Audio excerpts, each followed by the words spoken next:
ಹಿಂದೂ ಮತ್ತು ಮುಸಲ್ಮಾನ್ ಸಮಾಜಗಳು ನಾವು ಸಹೋದರ ಮನೋಭಾವದಲ್ಲಿ ಒಬ್ಬರಿಗೊಬ್ಬರು ಕೈ ಜೋಡಿಸಿ ಕೆಲಸ ಮಾಡಿ ಜೀವನ ಮಾಡಿರ್ತಕ್ಕಂಥ ರಾಜ್ಯ ಇದು.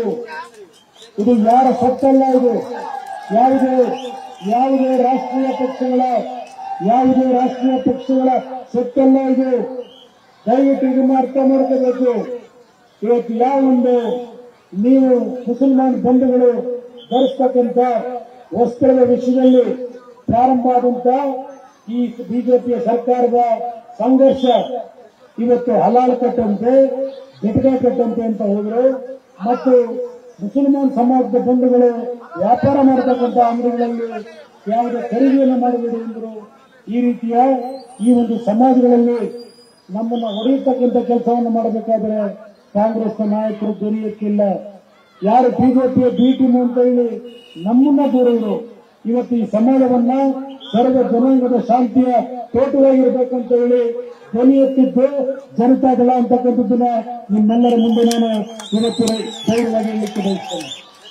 ನಾನು ನಿಮ್ಮೆಲ್ಲರಲ್ಲಿ ಮನವಿ ಮಾಡ್ತಕ್ಕಂಥದ್ದು, ಈ ರಾಜ್ಯಕ್ಕೆ ಇವತ್ತು ರಾಷ್ಟ್ರೀಯ ಪಕ್ಷಗಳಾಗಿರ್ತಕ್ಕಂಥ ಬಿಜೆಪಿ ಕಾಂಗ್ರೆಸ್ ಎರಡು ನಮ್ಮ ರಾಜ್ಯಕ್ಕೆ ಹಲವಾರು ರೀತಿಯ ಅನ್ಯಾಯವನ್ನ ಮಾಡಿದ್ದಾರೆ.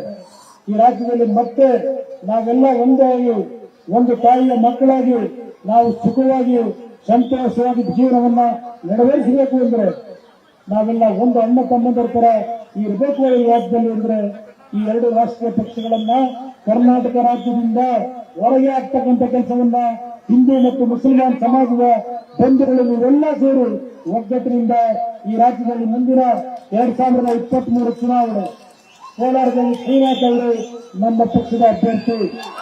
ಶ್ರೀನಾಥ್ ಅವರ ಆಶೀರ್ವಾದವನ್ನು ತಾವು ಮಾಡಿ.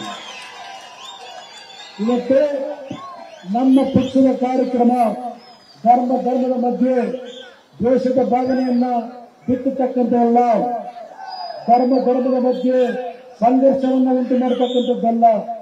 ನಮ್ಮ ಸಂದೇಶ, ನಮ್ಮ ಸಿದ್ಧಾಂತ, ನಾಡಿನ ಪ್ರತಿ ಕುಟುಂಬಗಳು ನೆಮ್ಮದಿಯಿಂದ ಸ್ವಾಭಿಮಾನದಿಂದ ನಿಮ್ಮ ದುಡಿಮೆ ಮೇಲೆ ನೀವು ಬದುಕತಕ್ಕಂಥ ಸ್ವಾವಲಂಬನೆಯ ಗುಣಗಳನ್ನ ಈ ರಾಜ್ಯದಲ್ಲಿ ನಾವು ಕಾಣಬೇಕು.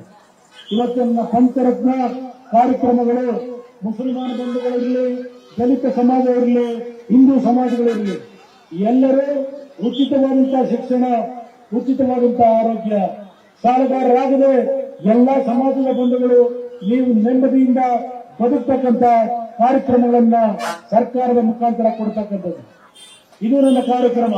ಇವತ್ತು ಯಾವುದೇ ಸಮಾಜಗಳಿರಲಿ, ನಿಮಗೆ ಒಂದು ಉದ್ಯೋಗವನ್ನ, ನೀವು ಬದುಕತಕ್ಕಂಥ ವೃತ್ತಿಗೆ ಆರ್ಥಿಕ ನೆರವನ್ನ ಕೊಡ್ತಕ್ಕಂಥದ್ದು, ನಿಮ್ಮ ಕುಟುಂಬಗಳಿಗೆ ಒಂದು ವಾಸದ ಮನೆಯನ್ನ ಕಟ್ಟಿಕೊಡ್ತಕ್ಕಂಥದ್ದು ಇದು ನಮ್ಮ ನಿಲುವು.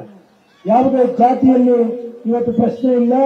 65 ವರ್ಷ ಮೇಲ್ಪಟ್ಟಂತ ಮುಸಲ್ಮಾನ ಬಂಧುಗಳಿರಲಿ, ದಲಿತ ಬಂಧುಗಳಿರಲಿ, 65 ವರ್ಷ ಮೇಲ್ಪಟ್ಟಂತ ತಂದೆ ತಾಯಂದಿರು ಕೊನೆಯ ಕಾಲದಲ್ಲಿ ನೆಮ್ಮದಿಯಿಂದ ಬದುಕಲಿಕ್ಕೆ ಆ ಕುಟುಂಬಗಳಿಗೆ, ತಂದೆ ತಾಯಂದಿರಿಗೆ ತಿಂಗಳಿಗೆ 5,000 ರೂಪಾಯಿ ಗೌರವಧನ ಅವರ ಮನೆಗೆ ತಲುಪಬೇಕು.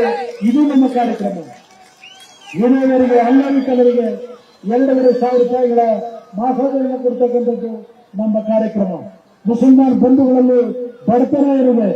ಆ ಬಡತನಕ್ಕೆ ಸರ್ಕಾರದ ಮುಖಾಂತರ ಆರ್ಥಿಕ ನೆರವು, ಶೈಕ್ಷಣಿಕ ಕ್ಷೇತ್ರದಲ್ಲಿ ಶಿಕ್ಷಣ, ಇದನ್ನ ಕೊಡ್ತಕ್ಕಂಥ ಆದ್ಯತೆಗಳು ನಮ್ಮ ಪಕ್ಷದ್ದು. ಅದರಿಂದ ನಿಮ್ಮಲ್ಲಿ ಕೈ ಜೋಡಿಸಿ ಮನವಿ ಮಾಡ್ತೇನೆ. ಕೋಲಾರದ ನನ್ನ ಮುಸಲ್ಮಾನ್ ಬಂಧುಗಳಿಗೆ, ಕೋಲಾರದ ಎಲ್ಲ ನಮ್ಮ ಅಣ್ಣ ತಮ್ಮದರಿಗೆ ಮನವಿ ಮಾಡ್ತೇನೆ. ಮುಂದಿನ ಚುನಾವಣೆಯಲ್ಲಿ ಈ ನಾಡು ಸರ್ವ ಜನಾಂಗದ ಶಾಂತಿಯ ತೋಟವಾಗಿ ಇರಬೇಕು ಅಂತಕ್ಕಂಥ ಭಾವನೆ ನಿಮ್ಮೆಲ್ಲರಲ್ಲಿ ಇದ್ರೆ ಇವತ್ತು ಜನತಾದಳವನ್ನ, ಈ ಒಂದು ಕ್ಷೇತ್ರದ ಶ್ರೀನಾಥ್ ಅವರನ್ನ ತಾವು ಗೆಲ್ಲಿಸಿ ಇವತ್ತು ರಾಜ್ಯದಲ್ಲಿ ನೆಮ್ಮದಿಯ ದಿನಗಳನ್ನು ಕಾಣಬೇಕು ಅಂತಕ್ಕಂಥ ಮನವಿಯನ್ನು ಸಲ್ಲಿಸಿ ನಿಮ್ಮೆಲ್ಲರಿಗೆ ವಂದಿಸಿ ಎರಡು ಮಾತು ಮುಗಿಸ್ತೇನೆ. ಜೈ ಜೈ ಕರ್ನಾಟಕ ಮಾತು.